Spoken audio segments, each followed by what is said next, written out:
Hello, good afternoon everyone. May share lang po ako ba? Siguro maraming mga vloggers na makarelate nito. Um, ako, isip vlogger, parang natatakot na ako matulog. Kasi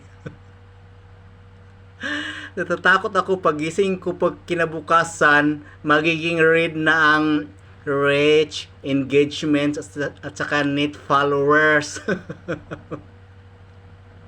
Totoo nga, pag natulog ka, pag kagising mo, mostly yung nag-read ay yung net followers.